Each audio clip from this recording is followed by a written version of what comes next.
ओम गण गणपते नमः। ओम नमो नारायण। ओम सूर्याय नमः। मकर संक्रांति की आप सभी को हार्दिक शुभकामनाएं। मेरे चैनल पर आप सभी का हार्दिक स्वागत है। जैसा कि हम सभी जानते हैं कि मकर संक्रांति पर बहुत सी कथा सुनने के नियम लिए जाते हैं। उन्हीं में एक कथा धर्मराज जी की और पोपाबाई की है।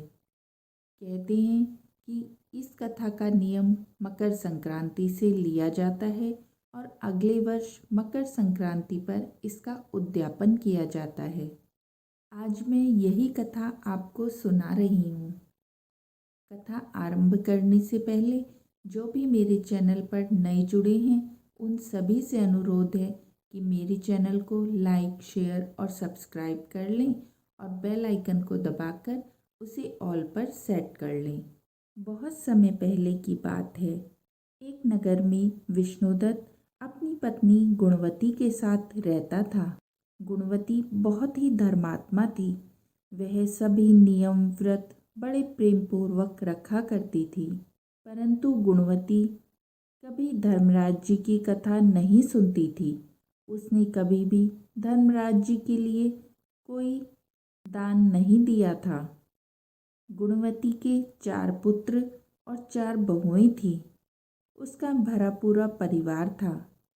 वह एकादशी, प्रदोष, त्रियोदशी, पूर्णिमा, अन्य सभी व्रत किया करती थी। इसी प्रकार उसके दिन व्यतीत हो रहे थे। एक दिन गुणवती की मृत्यु हो जाती है। मृत्यु के बाद यम के दूत गुणवती को लेने आते हैं।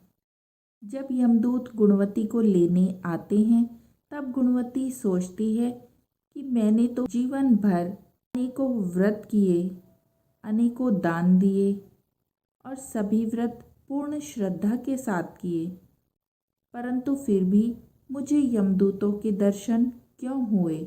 क्या मुझसे कोई त्रुटि हुई? यह सोचते हुए वह यमदूतों के साथ चली जाती है। सबसे पहले वैतरणी नदी को देखकर वह घबरा जाती है।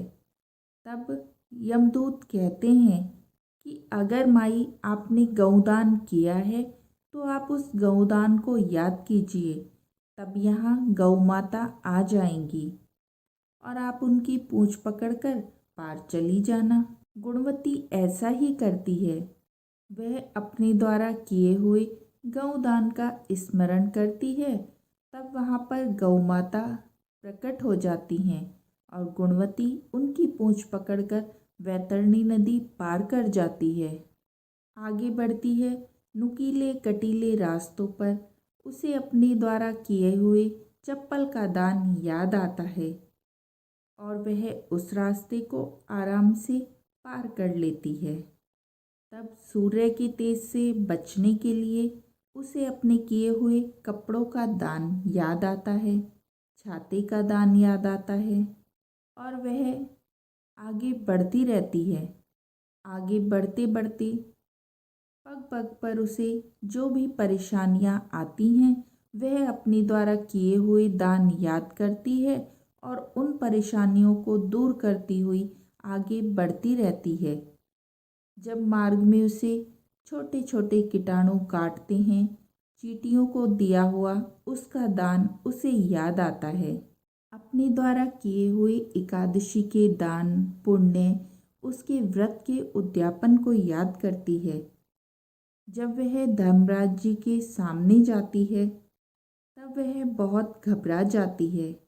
वह सोचती है कि मैंने तो एकादशी के भी दान और उद्यापन किए हैं, बहुत से नियम किए हैं, तब मुझे धर्मराज जी के दर्शन क्यों हुए?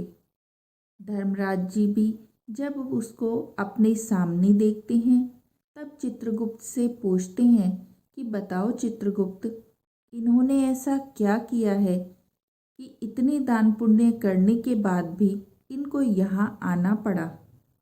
तब चित्रगुप्त कहते हैं कि महाराज, इन्होंने वर्ष भर सभी दान पुण्य सभी व्रत नियम किए हैं, परंतु इन्होंने कभी भी आपकी और पोपाबाई की कथा नहीं सुनी है, इसीलिए इन्हें यहाँ आना पड़ा है।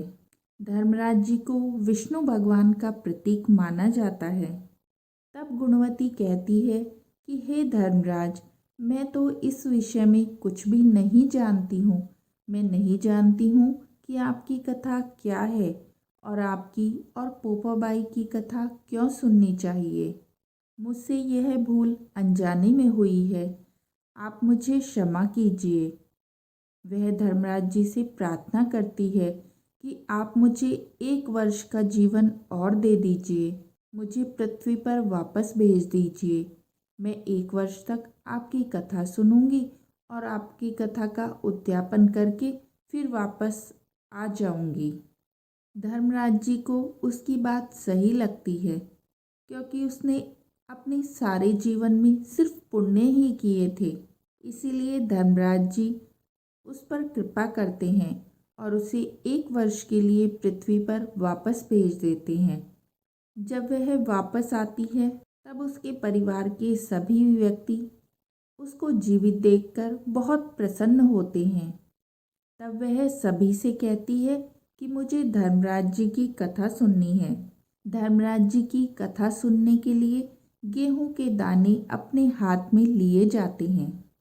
गुणवती ने गेहूं के दाने अपने हाथ में लेकर धर्मराज जी की कथा का नियम लिया और उसने अपनी बड़ी बहू से कहा कि ये दाने लाल कपड़े में लपेटकर संभाल कर रख दो। अगले वर्ष जब मैं उद्यापन करूंगी तब इन दानों को निकालना। परंतु उसकी बड़ी बहू कहती है कि हमारे घर में तो गेहूं के बोरे भरे हुए हैं, भंडार लगे हुए हैं, अगले वर्ष आप दूसरे दाने ले लेना। वह बहू से कुछ नहीं कहती और वहाँ से चली जाती है। दूसरी बहू के पास जाती है, दूसरी बहू को भी दाने संभाल कर रखने के लिए कहती है। तब वह उनमें से कुछ दाने खा लेती है। कहती है, माँ जी, इतने से दानों को क्या संभालना। बचे हुए दाने लेकर वह तीसरी बहू के पास जाती है। तीसरी बहू के पास उसका छोटा भाई भी उपस्थित था। तब वह अपने भाई को वह दाने दे देती है। कहती है कि तुम इन्हें संभाल कर रख लेना, मुझसे तो इधर उधर हो जाएंगे। उसका भाई उन दानों को बड़े सहेज कर रखता है। बुढ़िया माई के पास कुछ दाने शेष रह जाते हैं। वह लेकर वह अपनी सबसे छोटी बहू के पास जाती है और उसको भी दाने संभाल कर रखने के लिए कहती है। तब वह छोटी बहू लाल कपड़े में उन दानों को लेकर तिजोरी में रख देती है और गुणवती पूरे वर्ष धर्मराज जी की कथा प्रेम पूर्वक सुनती है। जब 1 वर्ष पूरा होता है, बड़ी बहू के यहाँ उसके पति का सब व्यापार डूबने लगता है, क्योंकि उसने उन दानों को संभाल कर नहीं रखा था। उससे छोटी बहू जिसने उन दानों को खा लिया था, वह वर्ष भर बीमार रहती है और तीसरी बहू जिसके भाई ने वह दाने संभाल कर रखे थे, वह भाई जितने दाने उसने संभाले थे उतने ही बोरे गेहूं के लेकर आता है और कहता है कि आपने जो दाने मुझे संभालने के लिए दिए थे, उससे तो मेरे व्यापार में दिनों दिन तरक्की हुई है। उसी में से मैं उन दानों के बराबर यह गेहूं की बोरियां दान करने के लिए लेकर आया हूँ। और चौथी बहू जिसने उन दानों को तिजोरी में रखा था, जब गुणवती उनसे वह पोटली लाने के लिए कहती है, तब वह बहू पोटली लेकर आती है और खोलकर देखती है तो उसमें गेहूं के दानों की जगह हीरे मोती थे। तब गुणवती अपनी चारों बहुओं को धर्मराज जी की कथा सुनाती है और उन सभी से कहती है कि अब से तुम सब भी धर्मराज जी की कथा सुनने का नियम लेना और अपने वापस जाने का भी बताती है। उन सबको बताती है कि मुझे धर्मराज जी ने 1 वर्ष के लिए धरती पर भेजा था और उन्हें पोपाबाई की कथा भी सुनाती है, क्योंकि धर्मराज जी की कथा कभी भी अकेली नहीं सुनी जाती। धर्मराज जी की कथा के साथ पोपाबाई की कथा भी अवश्य सुननी चाहिए। इसी वीडियो में मैं आपको पोपाबाई की कथा भी बता रही हूँ। और अपने व्रत का उद्यापन करने के पश्चात उसके प्राण निकल जाते हैं। तो इस प्रकार गुणवती ने जैसे धर्मराज जी की कथा सुनी, उसका उद्यापन किया और अपना अनजाने में किया हुआ जो भी गलत कार्य था उसको सही किया। अब सुनिए पोपाबाई की कथा। पोपाबाई की कथा सुनने के लिए हाथ में राई के दाने लिए जाते हैं।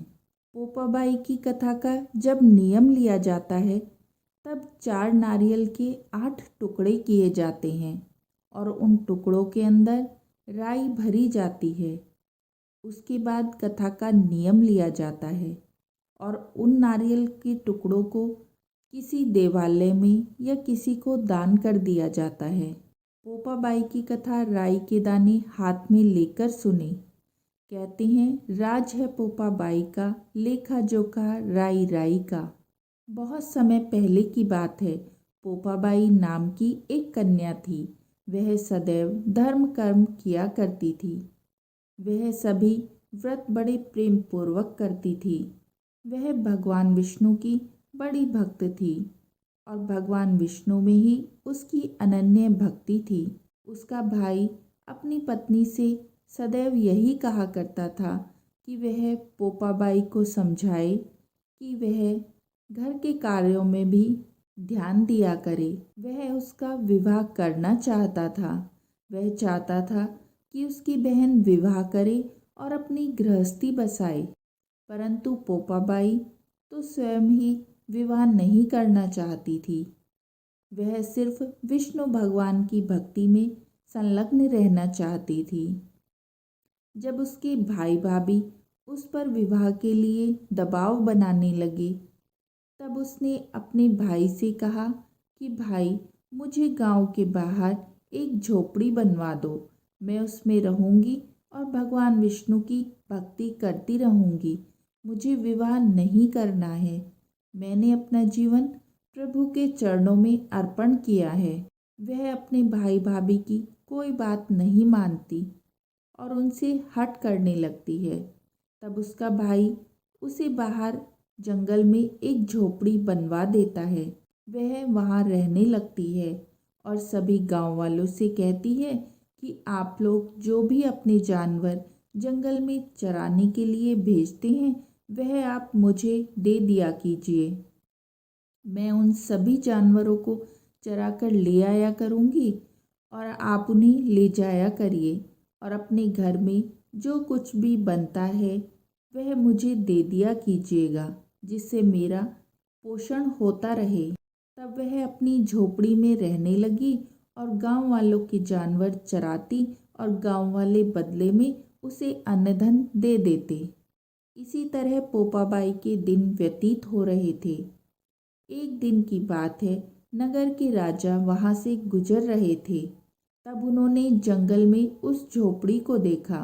वह बड़ी ही सुंदर झोपड़ी लग रही थी। वह झोपड़ी के समीप गए। उन्होंने दरवाजा खटखटाया। तब अंदर से पोपाबाई ने पुकारा कि कौन है और क्या चाहिए।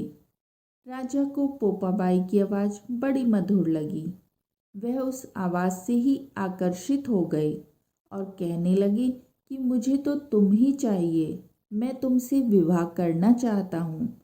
पोपाबाई कहने लगी कि मैं किसी परपुरुष का मुख नहीं देखती हूँ। मैं प्रभु की भक्ति करती हूँ। अगर आपको कुछ चाहिए तो बताइए, नहीं तो आप यहाँ से चले जाइए। परंतु राजा नहीं मानता और वह जबरदस्ती पोपाबाई को उठाकर अपने नगर में ले जाता है। उस राजा के पहले से ही कई रानियां थीं। जब रानियों को यह बात पता चलती है तब वह राजा को बहुत समझाती हैं, परंतु वह नहीं मानता। पोपाबाई मन ही मन राजा को श्राप दे देती है। उधर रानियां राजा को बार बार यही बात समझाती हैं, क्योंकि वह पोपाबाई के बारे में जानती थी कि वह बड़ी विष्णु भक्त है। तब एक बार राजा अपनी रानियों के समझाने से समझ जाते हैं और थोड़ा डर भी जाता है और वह विचार करता है कि वह पोपाबाई को वापस उसी झोपड़ी में छोड़ आएगा। वह उसको लेकर जाने लगता है। तभी रास्ते में पाप की नदी आती है और वह दोनों उसमें डूबने लगते हैं, क्योंकि वह नदी तो पोपाबाई के संकल्प के कारण ही आई थी। पोपाबाई ने जो प्रभु भक्ति का संकल्प लिया हुआ था, उसी के कारण वह नदी आई थी और उन दोनों को डुबा देती है। वह दोनों ही अपने प्राण त्याग देते हैं। पोपाबाई प्राण त्यागने के बाद धर्मराज जी के यहाँ पहुँचती है। तब धर्मराज जी कहते हैं कि पोपाबाई, तुमने इतने व्रत नियम किए हुए हैं, प्रभु विष्णु की तुम इतनी बड़ी भक्त हो, परंतु तुमने जो संकल्प लिया था, तुम्हारे उस संकल्प की वजह से तुम्हारी अकाल मृत्यु हुई है। अन्यथा तुम तो ब्रह्मलोक की अधिकारी थी। तुम्हारी अकाल मृत्यु की वजह से तुम्हें ब्रह्मलोक तो नहीं मिल सकता, परंतु तुमने धर्म का पालन किया है, इसीलिए आज से तुम मेरी धर्म की बहन हो। और हे पोपाबाई, मेरे इस नगर के एक द्वार का अधिकार मैं तुम्हें देता हूँ। उस द्वार की अधिकारी तुम ही होगी। तुम जिसे चाहोगी उस द्वार से अंदर आने की आज्ञा दे सकती हो। इसीलिए कहा जाता है कि जब धर्मराज जी की कहानी सुनी जाती है, तब पोपाबाई की कथा भी अवश्य सुननी चाहिए, क्योंकि धर्मराज जी के प्रथम द्वार की अधिकारी पोपाबाई ही हैं। तो इस प्रकार ये पोपाबाई की कथा समाप्त होती है। अगर कोई त्रुटि हुई है तो क्षमा कीजिए। इन दोनों कथाओं का नियम मकर संक्रांति से लेना चाहिए और वर्ष भर ये कथाएं सुनने के बाद अगली मकर संक्रांति पर इसका उद्यापन कर देना चाहिए। नारायण नारायण।